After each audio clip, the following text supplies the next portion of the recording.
I bought an abandoned house from an old man for $100. But when the workers pulled up the rotted boards in the pantry, they found a hidden floor underneath the house. When I climbed down into it, there was a steel vault built into the foundation, and inside it was more money than I had ever seen in my life, along with a note. Welcome to Kate's Fortune Stories. It's Kate again, and I'm so happy you're here with me. Before we begin, please subscribe to the channel and give this video a like. And tell me in the comments what city you're watching from. I always love seeing how far these stories travel. Don't forget to subscribe, because this story is only just beginning. People always say that rock bottom is where you find out who you really are. I used to think that was just something people said to make failure sound noble. But standing in my rented apartment in Springfield, Missouri at 34 years old, holding an eviction notice in one hand and a phone full of unanswered job applications in the other, I finally understood what it meant. My name is Claire Bennett, or at least, that's who I was before all of this happened. The divorce from my husband, Marcus, had ended 2 years earlier, but the financial wreckage of it followed me like a shadow that refused to shrink. We had run a small event planning business together, the kind of thing that looks glamorous from the outside and feels like standing on a crumbling ledge from the inside. When the marriage fell apart, so did the business, and I walked away with half of nothing and a stack of debts that somehow still had my name on them. I took a job as an administrative assistant at a regional insurance office just to keep the lights on. It wasn't the life I had planned, but it was steady, and steady felt like enough. Then, in March, the insurance office announced a merger. Half the administrative staff was let go within a week, and I was one of them. My manager, a kind but visibly exhausted woman named Patricia, handed me a folder of severance paperwork and couldn't quite look me in the eye while she did it. I drove home that afternoon and sat in my car outside my apartment building for almost an hour, engine off, hands still on the wheel, trying to figure out how a person rebuilds a life when every foundation keeps giving way beneath her. That night, I did what I always did when the walls felt too close. I opened my laptop and started looking at real estate listings in towns I had never been to. Not because I could afford anything. I couldn't afford much of anything at that point. But there was something calming about imagining a different life in a different place, a house with a different kind of silence in it. I widened my search radius across 3 states. I lowered the price filter as far as it would go. I checked the box for foreclosures and distressed sales, the properties nobody wanted, the ones sitting untouched for years because the numbers didn't make sense to anyone with better options. And on the 4th night of searching, at nearly midnight, I found it. It was in Colby County, a rural stretch of southern Indiana, on the edge of a small town called Ashford Hollow. A 3-story farmhouse on 4 acres, white paint peeling into gray, a wraparound porch sagging on one corner like a shoulder giving out. The listing photos were dim and poorly lit, as if whoever took them hadn't wanted to look too closely either. The description was short, sold as is, no inspections, seller motivated. The price, after 5 reductions over almost 2 years on the market, read $100. I read it 3 times to make sure I wasn't misunderstanding a typo. I wasn't. I called the number listed the next morning at 7:30, half convinced no one would pick up. A man answered on the 4th ring. His voice was slow and a little hoarse, the voice of someone who didn't use it much anymore.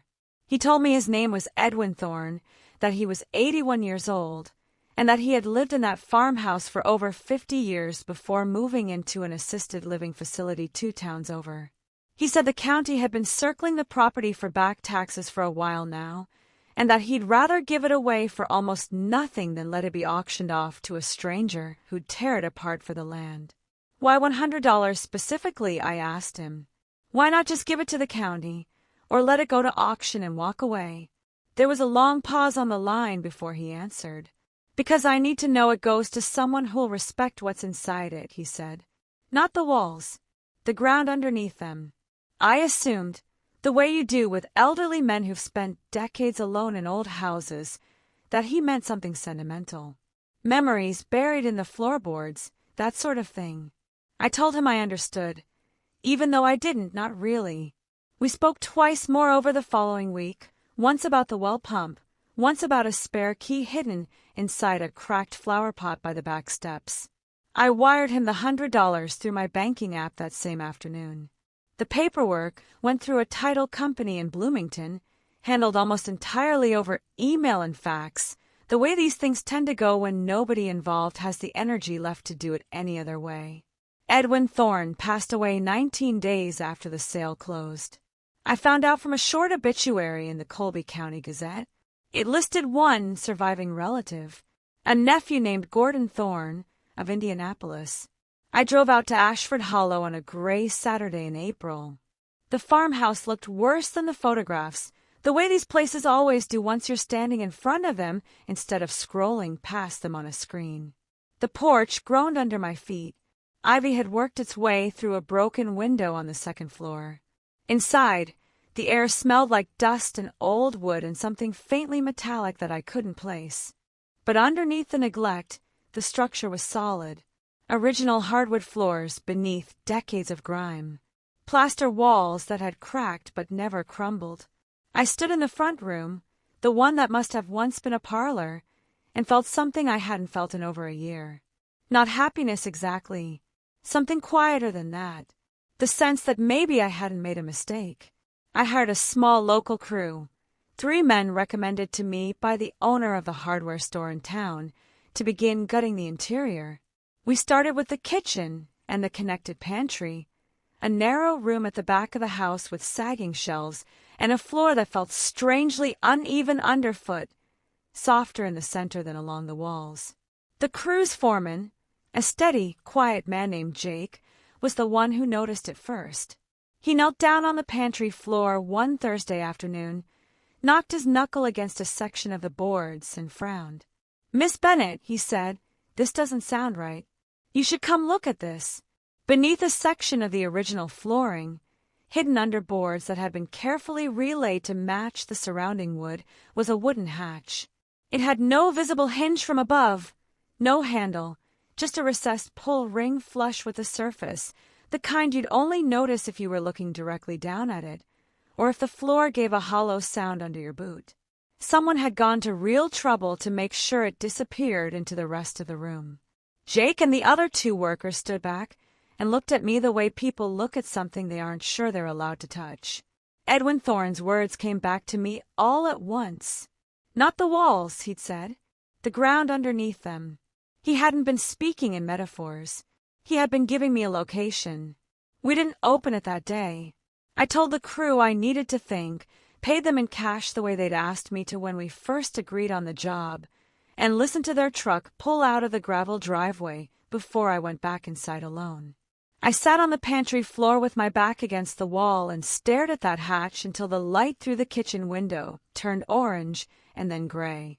I called my younger brother, Danny, who lived 2 hours away in Terre Haute and was the only person in my family I trusted with anything that mattered. I didn't tell him about the hatch. I just told him I was having a strange day and needed to hear a familiar voice. He talked to me for almost 40 minutes about his job at the plant and his daughter's soccer season, and by the time we hung up, I felt steady enough to make a decision. The next morning, I called a locksmith in the county seat. He drove out, examined the hatch for nearly half an hour, and told me the mechanism underneath had rusted into place, likely decades ago. He said he could cut through the latch if I gave the word. I told him to go ahead. When the hatch finally gave way, it opened downward into a set of narrow wooden stairs that descended into darkness far deeper than any root cellar had a right to be. The locksmith handed me his work light and stepped back, telling me this part wasn't really his job anymore. I went down alone. What was underneath the pantry was not a cellar. It was a full hidden floor, a low, finished room roughly the size of the kitchen directly above it, built entirely beneath the house's foundation line, walled in poured concrete, with a low ceiling I could just barely stand under. There were no windows, no vents, nothing to suggest it existed at all from the outside of the house. In the center of the room, bolted to a raised concrete platform, sat a heavy steel safe. It was old, the kind with a manufacturer's badge from a company that had gone out of business decades earlier. It was cold to the touch, even though the air down there felt strangely dry. I stood in front of it with the work light shaking slightly in my hand and tried to think clearly. What is the responsible thing to do when you find something like this? The truth is that clarity doesn't arrive right away. What arrives first is fear, a tight, cold feeling low in the stomach. My mind ran through every dark possibility it could invent. Something illegal, something dangerous, something that would turn my $100 house into a nightmare I couldn't undo. But it was mine, legally, unmistakably mine. And I understood, even shaking on those narrow stairs, that the only way through this was to be honest about it from the very first step.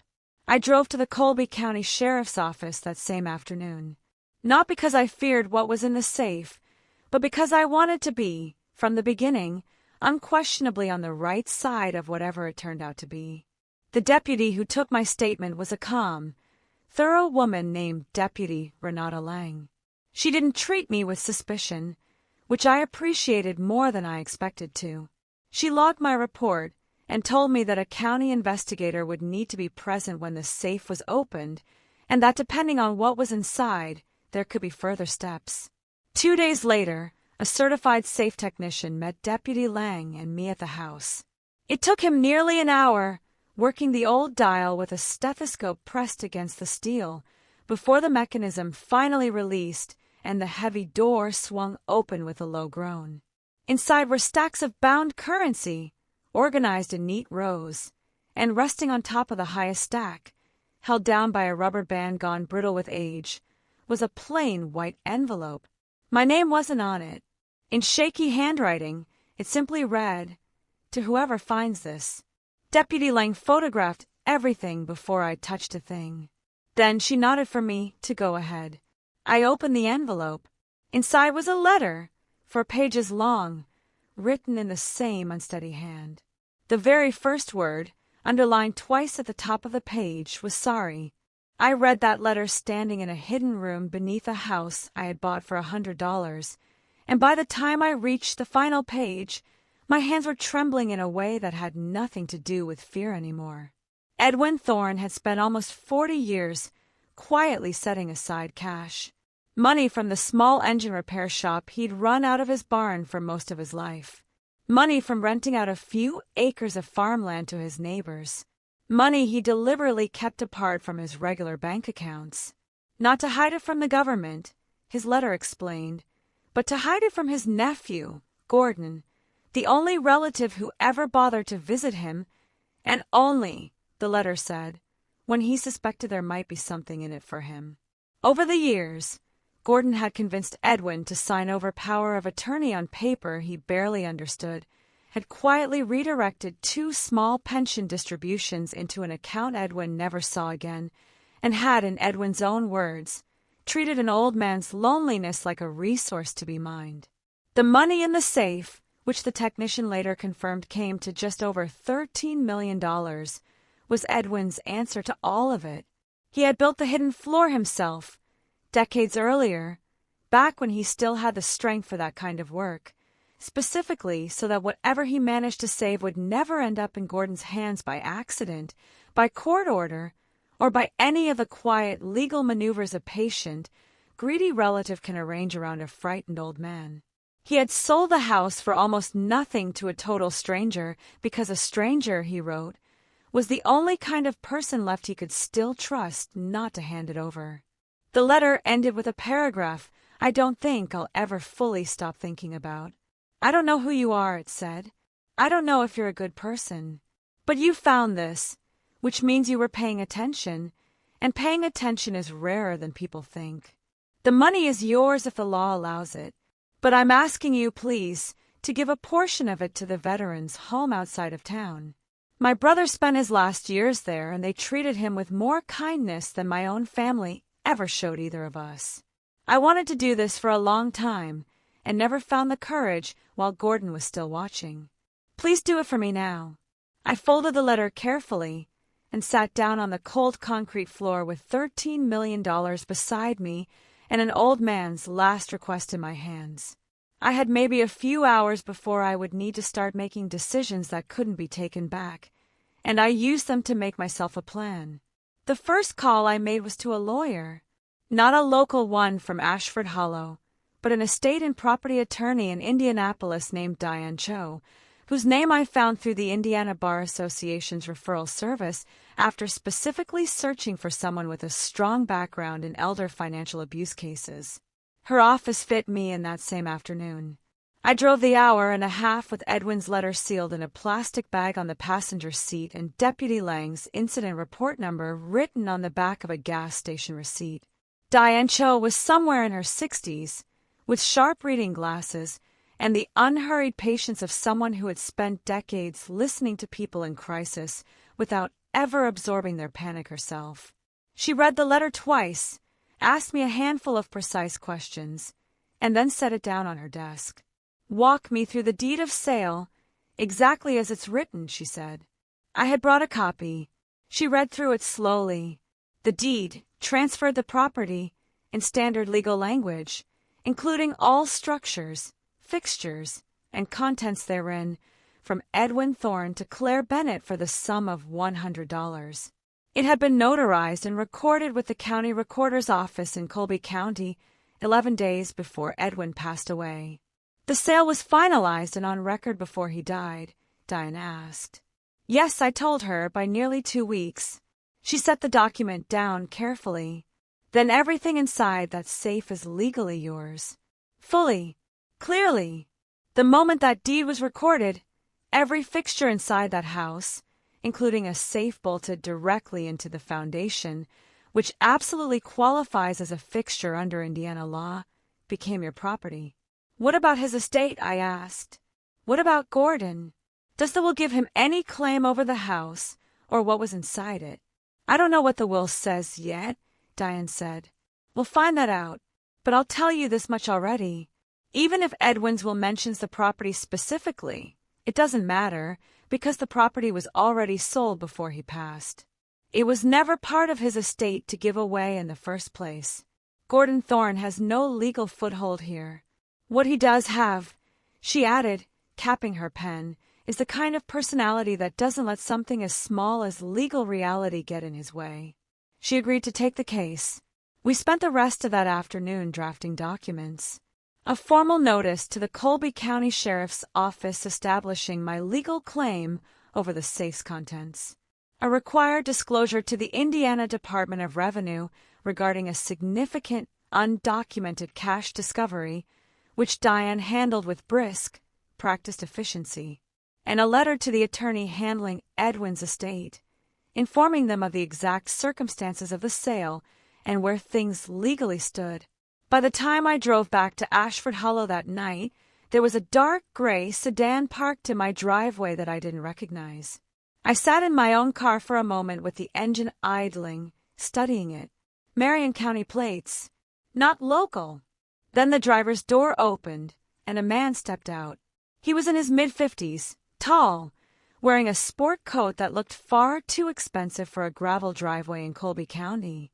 His hair was combed back neatly from a wide, tanned forehead, and he had the easy, entitled posture of a man who had spent his whole life expecting other people to move out of his way. I knew exactly who he was before he said a single word. "Miss Bennett," he said, his voice smooth and rehearsed, the kind of voice trained to sound reasonable no matter what it was actually asking for. "My name is Gordon Thorne. Edwin was my uncle." "I know who you are," I said, staying near my car. He smiled, a tight expression that didn't quite reach his eyes. "Then you understand why I'm here. I heard about what turned up at the property, and I think there's been a misunderstanding about who that actually belongs to." "There's no misunderstanding," I told him. "I'd encourage you to direct anything further to my attorney." The smile held for a beat longer, then thinned at the edges. "Miss Bennett, I only want to talk. Adult to adult." I told him it was getting late, that I was going inside, and that if he had legal questions, my attorney's name was Diane Cho and her office would be in touch with his. I walked past him to my front door without turning around again. My hands were shaking by the time I got inside, But my voice hadn't wavered once out there, and I counted that as its own small victory. I locked the door, stood in the dark hallway for a long moment, and listened until I heard his car pull out and the gravel road go quiet again. Then I sat down at my laptop and searched Gordon Thorne's name. What I found over the next 2 hours told me exactly who I was dealing with. Not criminal convictions. Gordon was too careful for that. But civil court records are public, and in Marion County, there were 3 separate filings attached to his name. A dismissed elder financial exploitation complaint from several years earlier, filed by a former neighbor of an elderly aunt, alleging Gordon had pressured her into signing over a checking account before her death. A restraining order petition, filed and quickly withdrawn by a home health aide who had once cared for that same aunt. And a contested probate case from years before that, in which Gordon had successfully challenged the will of a distant cousin and walked away with the bulk of an estate that had originally been split among several relatives. 3 cases, all involving money, all involving pressure applied to someone older, sicker, or more isolated than he was. None of them ending in a conviction. Every single one of them ending in his favor. I photographed each page and emailed the entire file to Diane that night with the subject line, "Background you'll want to see." She replied before 7 the next morning with 2 words. "Noted. Thank you." The formal legal process moved faster than I expected. Within 10 days, Diane had filed documentation establishing my ownership claim with the Colby County Circuit Court. The Department of Revenue had assigned an investigator to review the cash discovery, standard procedure for something this size, Diane assured me, and nothing to be nervous about as long as everything stayed transparent, which it did. The money itself remained in the sheriff's evidence custody while the legal question worked its way through the system. That was fine with me. I wasn't going anywhere. What I did in the meantime was keep building. I brought Jake's crew back to continue the renovation because staying still felt more dangerous than staying busy. I stripped wallpaper. I sanded floors. I drove into town several mornings a week for supplies and got to know the hardware store owner, a sharp, no-nonsense woman named Peg who seemed to know everyone within 3 counties and had an opinion about most of them. Peg didn't know the specifics of what I'd found at the house, but she knew I was the woman who'd bought Edwin Thorne's old place, and the first time we met, she studied me with an expression that was part sympathy, part quiet assessment.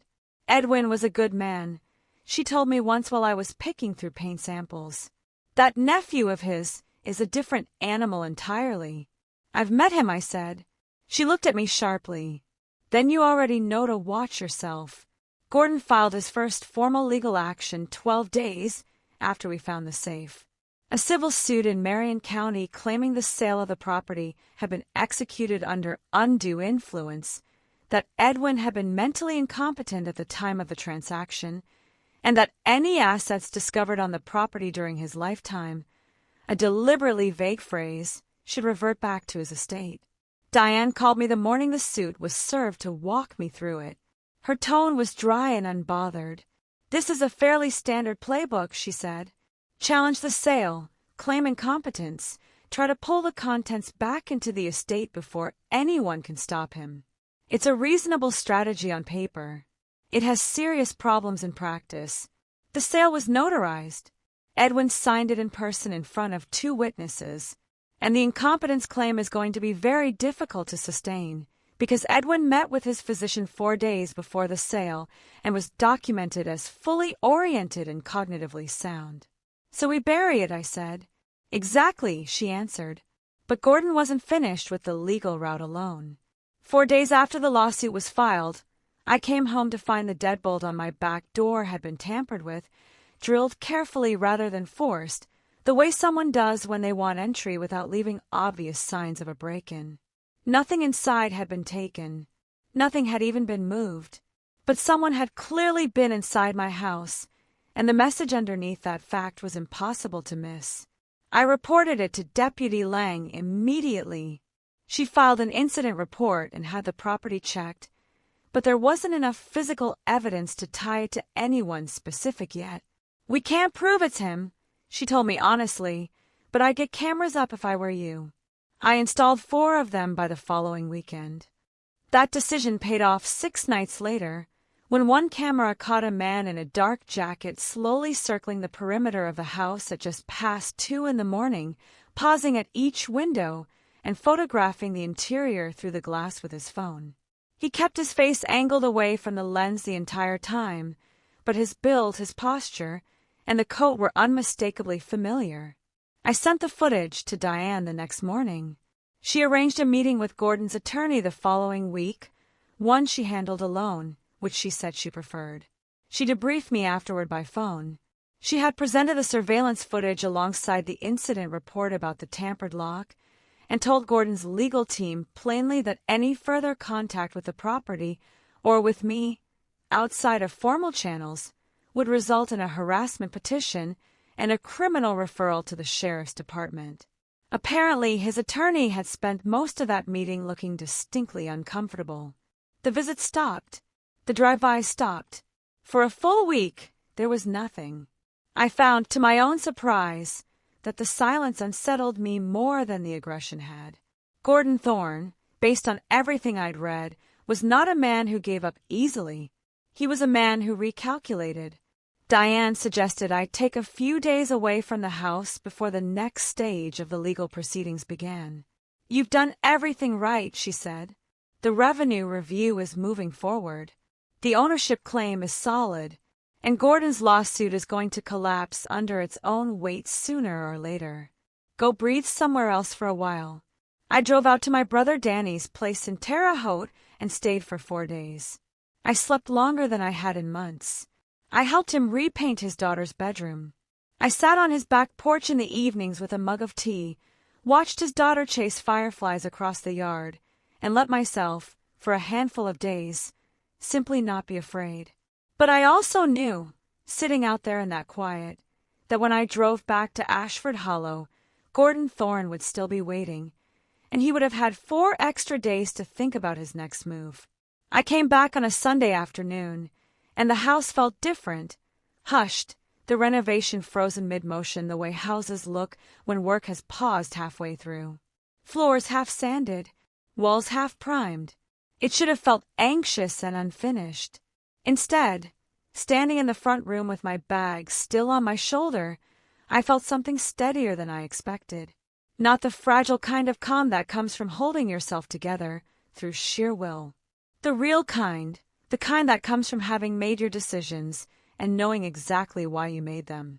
I was still unpacking when my phone rang, an unknown number with an Indianapolis area code. "Miss Bennett," Gordon's voice, unhurried, almost friendly, as if we were old colleagues catching up. "I hope this isn't a bad time." I sat down slowly at the kitchen table. "How did you get this number?" I asked. He ignored the question entirely. I wanted to reach out person to person, without the lawyers involved. I think things started off on the wrong foot between us.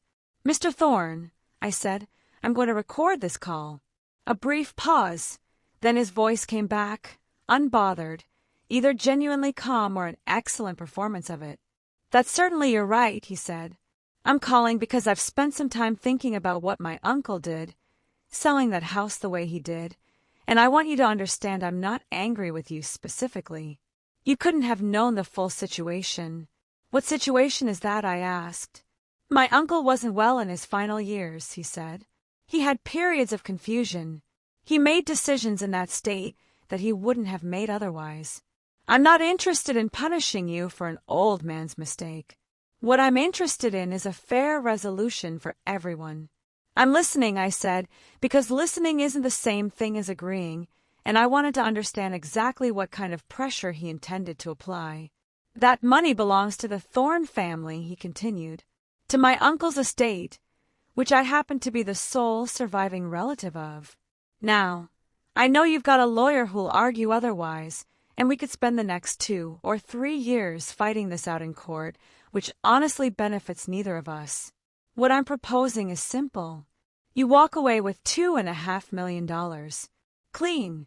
No further legal complications. You sign a release, the lawsuit disappears, and we both move on with our lives. I sat very still with the phone against my ear. $2.5 million was, on paper, life-changing money for someone whose checking account had recently dipped into the low three figures. But I had read Edwin's letter. I had read it more than once, and I remembered every line of it. And I understood exactly what kind of man was on the other end of this call. A man with a documented pattern of pressuring vulnerable relatives. A man currently arguing in court that his own uncle had been mentally incapable, the same uncle whose physician had certified him fully competent just days before the sale. He wasn't offering me money because he felt generous. He was offering it because he was afraid of losing everything in front of a judge. "I appreciate you calling, Mr. Thorne," I said. "My position hasn't changed. Please direct anything further to my attorney." There was silence on the line for a moment. Then, "Think carefully, Miss Bennet. I'm offering you a clean way out of this. The alternative is a legal process that could drain every resource you have and take years to resolve. My attorney works on contingency," I told him. "Have a good evening." I ended the call. I sat at that table for a full minute without moving, because the hand holding the phone wouldn't stop shaking, and I wanted it to settle before I did anything else. I had expected to feel triumphant after hanging up on an offer like that. Instead, what I felt was the specific, grinding fatigue of holding a line that someone keeps leaning against, over and over, patiently, expecting it to eventually give. I called Diane and played her the recording. "Excellent," she said, and I could hear real satisfaction in her voice. "He just offered you $2.5 million to walk away from a claim he insists in court has no legal merit whatsoever. That's a very useful contradiction. Can we use it directly?" I asked. "Not in the courtroom itself," she said. "Settlement offers are typically protected communications. But it tells me something important. It tells me he's scared. A man who's confident in his legal position doesn't personally call the opposing party and offer them money to make it go away. Victor Crane never appeared in my story, of course, but Gordon Thorne was cut from the exact same pattern, and Diane's read on him proved accurate almost immediately. 9 days later, on a Saturday morning, deliberately chosen, I suspect, because Saturdays make people feel domestic and off guard, the gray sedan turned back into my driveway. Gordon got out first. Behind him came a woman I hadn't met before, elegantly dressed in a way that whispered money rather than announced it. She carried a covered dish wrapped in foil, the universal peace offering. "Miss Bennet," Gordon said, his tone warm and carefully abashed. "I'm sorry to come by unannounced. This is my wife, Renee." Renee gave me a smile that was warm at the edges and calculating at the center. "We wanted to bring something by, as neighbors," she said. "As family, almost. Almost family." I noted the phrase and didn't take the dish from her hands. "That's thoughtful," I said instead. "What can I do for you both?" Gordon sat down uninvited on my porch step, spreading his hands in a gesture of openness I didn't believe for 1 second. "Claire, may I call you Claire? We've handled this whole thing wrong from the start. I came at you through lawyers when I should have come as a person. My uncle wasn't an easy man. Our relationship was complicated, and I think I've been reacting out of old pain instead of thinking clearly. It was, I'll admit, a good performance. If I hadn't spent weeks reading through his court history, if I hadn't already heard his flat, cold voice offer me $2.5 million over the phone, it might have moved me. That letter he left," Gordon went on, his voice tightening a fraction. "He wrote that when he was frightened and confused, in his last years. If he'd been well, I think he would have felt very differently about all of it. The money he hid, do you know what he was actually hiding it from? Taxes. Paranoia. He panicked and buried cash in the ground like it was still the Great Depression. It wasn't some grand plan, it was the confusion of a scared old man. There it was, the reframe, exactly as Diane had predicted it would come. 30 years of Edwin's deliberate, careful defiance, rewritten in real time as fear and confusion. That must be a painful thing to believe about your own uncle, I said.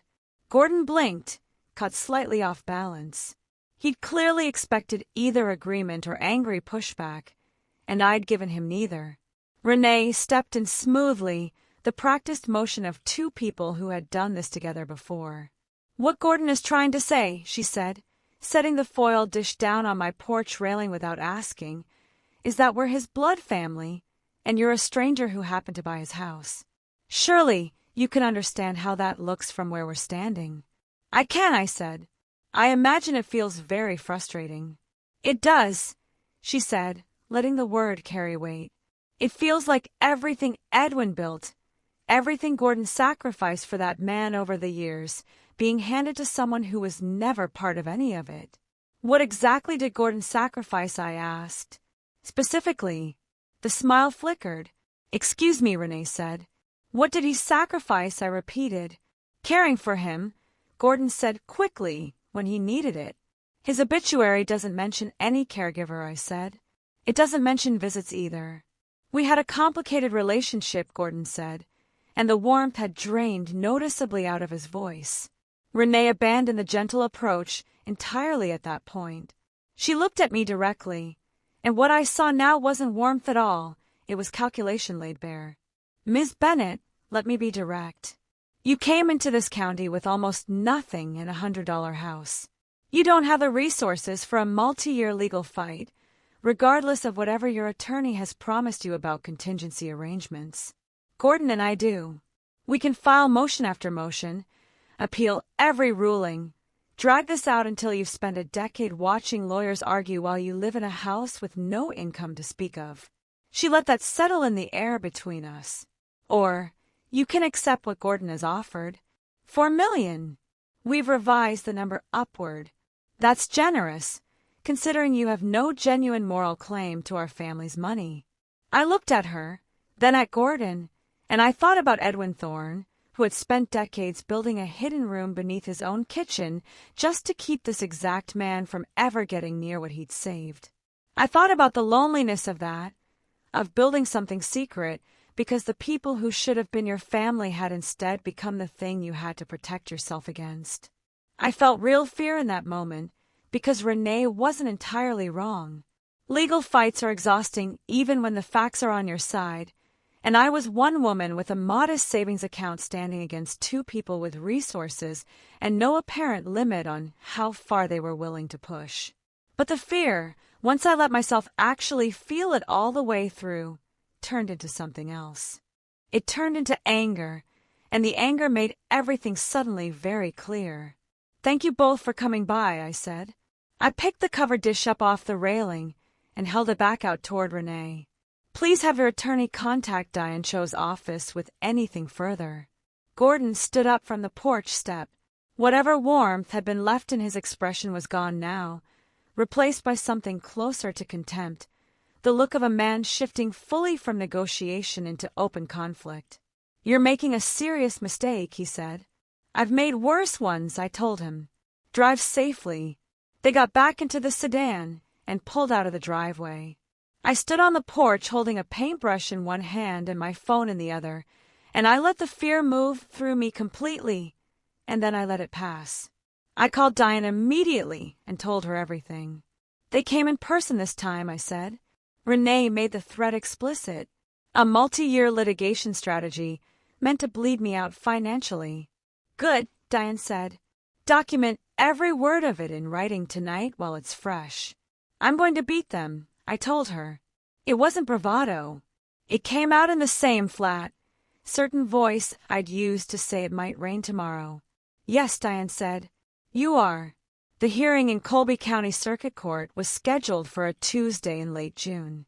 Gordon's attorneys had filed 3 separate motions attempting to move the case to Marion County, closer to Indianapolis and their home turf, and all 3 had been denied.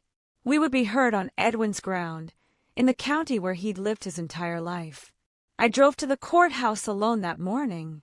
Diane met me in the parking lot in a charcoal suit, carrying a worn leather briefcase that looked like it had survived decades of exactly this kind of fight and was entirely unbothered by one more.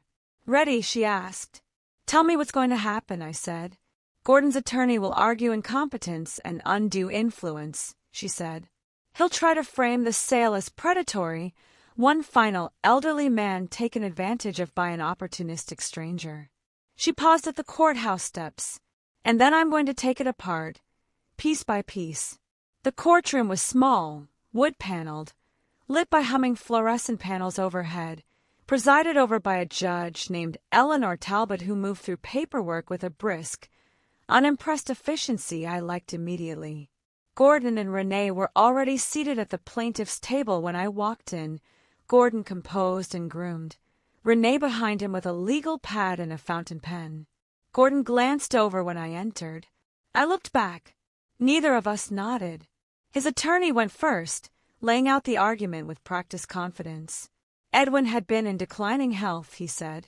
A sale price of $100 was so far below any reasonable market value that it constituted clear evidence of cognitive impairment. His client had been targeting a vulnerable elderly man. Judge Talbot listened without reaction and made a few notes. Then Diane stood. She opened with the physician's report, Edwin's documented cognitive evaluation from 4 days before the sale, noting him fully oriented and entirely capable of making independent decisions about his own property. His doctor had made a point of recording it specifically because Edwin had told him he intended to sell and wanted it on the record that he understood exactly what he was doing.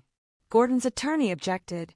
Judge Talbot overruled him without much interest and asked him to sit back down.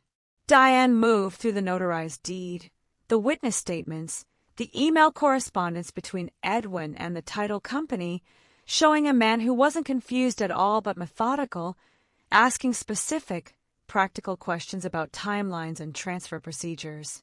Then she turned to the civil filings. Your Honor, she said, the plaintiff has painted this sale as evidence of his uncle's vulnerability.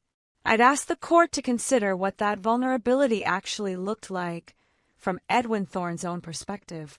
She walked the judge through the earlier elder exploitation complaint filed by a neighbor alleging Gordon had pressured Edwin's sister-in-law into signing over financial access before her death.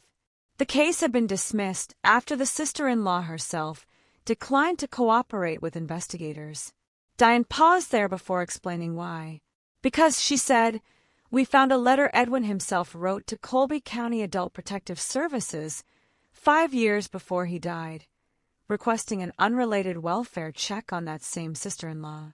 In it, he wrote, and I'm quoting directly, "My nephew makes life very difficult for anyone who crosses him, and I am not strong enough right now to be the one who does it." The courtroom went very quiet. Edwin Thorne, Diane continued, was not a man losing his grip on reality in his final years. He was a man spending those final years executing the only strategy he had left available to him. He sold his property, legally, competently, and entirely of his own free will, specifically to move its most valuable asset permanently out of his nephew's reach. She held up a copy of the letter from the safe. This is not the confused writing of a declining mind, Your Honor. It is a precise, deliberate document explaining exactly why he did what he did, and exactly who he was protecting his life savings from. I watched Gordon from across the room while Diane spoke. The composed surface of him began to crack, slowly at first, then more visibly, the way a facade tends to fail once the pressure underneath finally exceeds what it can hold. His jaw tightened. His attorney leaned over and murmured something, and Gordon turned toward him with an expression that already looked like the beginning of blame. Judge Talbot asked if Gordon's attorney wished to respond. He requested a brief recess. During it, I sat with Diane on a wooden bench outside the courtroom while she made notes on a legal pad. That letter to Adult Protective Services, I asked, when did you find it? Last month, she said, without looking up. Those records become public after 5 years in the state. You just have to know where to go looking. I've been doing this a long time. When we went back in, Gordon's closing argument was noticeably shorter than his opening had been. His attorney now conceded that the incompetence claim rested largely on the below-market sale price as circumstantial evidence and it was clear from his tone that he understood how thoroughly Diane's documentation had undermined that position. Judge Talbot looked at him steadily. "Counselor," she said, "this doesn't complicate your client's argument. It eliminates it entirely." Then Gordon stood up on his own, his attorney reaching for his arm and getting shrugged off. "Your Honor," he said, and his voice had lost every trace of its earlier smoothness, replaced by the raw anger of a man who has rarely, if ever, been told no and genuinely cannot process what's happening to him now. "My uncle was a paranoid old man. He hid money under his own kitchen floor like it was still 1930. He sold his home to a total stranger for $100 because he'd convinced himself his own family wanted to hurt him. That is not the behavior of someone in his right mind. Mr. Thorne," Judge Talbot said, and her voice, though not raised, carried an absolute finality that filled the entire room. "I will not sit here and watch you attempt to take 15 years of savings away from a woman who bought your uncle's house for pocket change, based on an incompetence claim your own family's actions have thoroughly undermined. Sit down." Gordon sat. His face had gone red. His attorney had one hand over his eyes. Renee, seated behind them, had gone completely still, and for just one moment I caught her expression clearly. It wasn't anger. It was fear. Judge Talbot delivered her written ruling 5 days later. Diane read it to me over the phone while I sat on my own porch, a cup of coffee going cold in my hand. The sale of the Ashford Hollow property to Claire Bennett was valid, lawful, and fully enforceable in every respect. Edwin Thorne had been competent at the time of sale without question. The property, and everything found within it, including the hidden lower floor and the safe and its contents, belonged legally to me. Gordon Thorne's lawsuit was dismissed in its entirety. "There's more," Diane told me. "Judge Talbot is referring the matter to the county prosecutor for review of potential elder financial exploitation.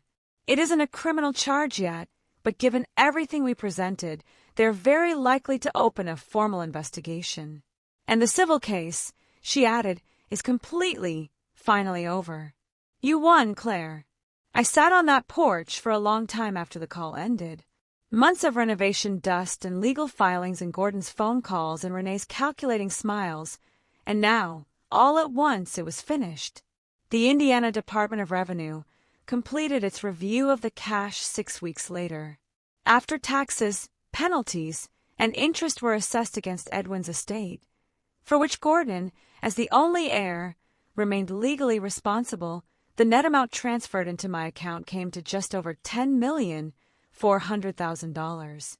I sat in Diane's office the day we signed the final paperwork and felt something I hadn't fully expected. Not the rush of victory. Something quieter than that. A kind of steady gratitude toward a man I had spoken to only 3 times on the phone who had somehow decided, against every reasonable instinct, to trust a total stranger with the most important act of his life. I kept the promise in his letter. Within 30 days, I donated $4 million to the veterans' home outside Ashford Hollow, the same one where Edwin's brother had spent his final years. They established a memorial fund in Edwin Thorne's name for expanded medical care in the facility's long-term wing, and put a small plaque with his name on it near the front entrance. 2 weeks after that, a certified letter arrived from Gordon's attorney. He was formally stepping back from any further claim on his uncle's estate, citing, in careful legal language, the complexity of the current situation. For sentences, I filed it in a folder labeled closed and didn't think about it again for a long while. The county prosecutor opened a formal investigation into Gordon roughly a month after Judge Talbot's referral. I cooperated whenever they asked and otherwise stayed out of it entirely. I had done my part simply by making sure the evidence existed and was properly on the record. What happened after that belonged to the law, and for the first time in longer than I could remember, I actually believed in it. There were quieter days, too, in between all of it. Days that never made it into any court filing or phone call, but that I remember just as clearly. Mornings when I drank coffee on the porch steps and watched fog lift slowly off the fields while Biscuit chased something invisible through the grass. Afternoons spent choosing paint colors with Peg at the hardware store, debating sage green against pale gray like it was the most important decision in the world. Evenings when Jake and his crew stayed a little past quitting time just to talk, about nothing important, about the weather or the high school football team or Edwin himself, who most of them had known in passing for years. Those ordinary hours were the ones that slowly stitched the fear back into something resembling a life, one small, unremarkable afternoon at a time. The house was finished by early September. Jake and his crew had done beautiful, careful work, and I'd been present for nearly all of it, not as someone supervising from a distance, but as someone genuinely learning the house alongside them. I learned to sand a floor properly.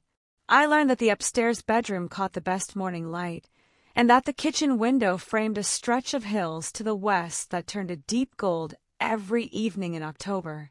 I unpacked every box I owned for the first time in years. I found the right wall for everything I had. I started a small consulting business helping local nonprofits with event planning and fundraising, the one part of my old career that had never actually stopped feeling like mine. My first client was the Veterans Home. My second was a small county food pantry. My third was a literacy program for adults in 3 surrounding towns. I adopted a scruffy, patient hound named Biscuit from the county shelter, a dog with tremendous personal dignity who spent her days patrolling the fence line with the seriousness of someone guarding something far more important than a farmhouse. My brother Danny brought his daughter out twice that fall. She discovered the hill behind the house and spent an entire afternoon rolling down it and shrieking with laughter, and it was without question the best sound I had heard in over 2 years. Gordon Thorne was eventually charged with elder financial exploitation, a felony under Indiana law. He accepted a plea deal, a suspended sentence, supervised probation, and a permanent bar from ever serving as executor of an estate anywhere in the state. Renee filed for divorce 9 months later. Their Indianapolis house sold for less than what they still owed on it. Whatever life they had built on other people's vulnerability turned out to have been built on almost nothing at all. I think about Edwin often, in the evenings, when the light stretches long and gold across the fields behind the house. I hope, somehow, he knows his name is on a wall at that Veterans Home, and that none of it, in the end, was for nothing. What would you have done, standing in that hidden room with $13 million at your feet, and a letter that began with the word sorry? I'd truly love to know. Leave your answer in the comments below. I read every single one of them. And if this story stayed with you, please share it with someone who needs to hear it today. Thank you so much for being here with me. It means more than you know.